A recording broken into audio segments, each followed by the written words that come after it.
Andrew Roberts, award-winning author and historian, welcome to the Los Angeles Athletic Club.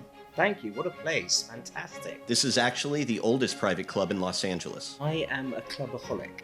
I'm a member of 8 clubs. My wife thinks they're far too many, but it does mean that I can tell a really good club when I see it, and this is one. So this club opened in 1912, and we know that Winston Churchill made his only visit to Los Angeles in 1929.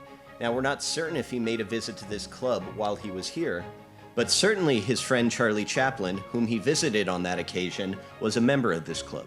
Yeah, he loved Charlie Chaplin, didn't he? Even though Charlie Chaplin was a Bolshevik, in his words. So it didn't necessarily have to be a success, that friendship, but it immediately was. I'm just really sad that they never made the film about Napoleon that they said that they were going to make together. And thank you for joining the Southern California Churchillians on the 144th anniversary of Winston Churchill. And you just so happen to have a new biography about Winston Churchill on the New York Times bestseller list. Can you tell us about that a little bit, please? It's called Walking with Destiny. The subtitle is a reference, of course, to his phrase about how he felt as if he were walking with destiny, and all his past life had been but a preparation for becoming Prime Minister on the 10th of May 1940. And so I look into that, I try to unpack that and to see the ways in which his previous jobs, like being Home Secretary or Chancellor of the Exchequer or First Lord of the Admiralty or Minister of Munitions, actually did prepare him for his wartime premiership. Now, speaking of preparations, you have written many books. Your last novel was a biography, an award-winning bestseller about Napoleon. Now, what in the world convinced you, after completing that project, to take on Churchill?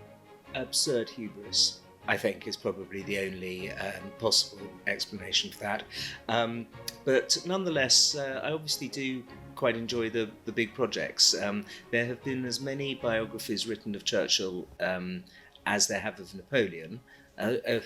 In Churchill's case, 1,009. 1,010 if you add mine, and I'm sure that there are going to be many thousands more. So it was a bit hubristic, but nonetheless, I'm very pleased that I did it. Winston Churchill was also a very prolific author, and his last published work was a 4-volume History of the English-Speaking Peoples, which only brought the story up to the end of the 19th century. Now, was it also hubris that inspired you to complete his work and publish a 5th volume? I like to think so. Yes, absolutely. It stopped, of course, when he entered Parliament.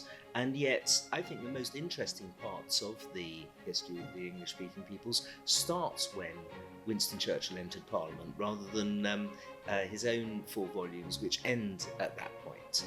Because when one looks at the way in which the English-speaking peoples were tested in both the First World War and the Second World War, it really was a alliance that mattered hugely. Really, the whole future of civilization depended on it. So, if anything, I think I was lucky enough to be able to finish those volumes in a way that Winston Churchill probably would have done had he lived another 100 years. One final question. You've written many books, and in many of those books you have dealt with Churchill's career, but while writing this book, you had access to material that nobody else has had access to before. Is there anything you found in that research that surprised you about Churchill? Pretty much every day. I was constantly surprised. If you're asking what was the most surprising thing, I think it was the sense of frustration and irritation that Churchill felt and vouchsafed to the King, who luckily wrote it in his diaries, and I was the first Churchill biographer to be able to use the King's diaries, about how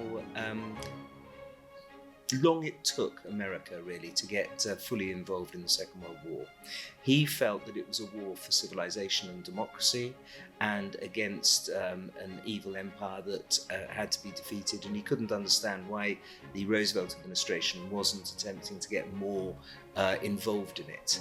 And so between September 1939 and when Hitler declared war on America on the 11th of December 1941, there was an intense feeling of irritation, but not one, of course, that he could ever make clear in public.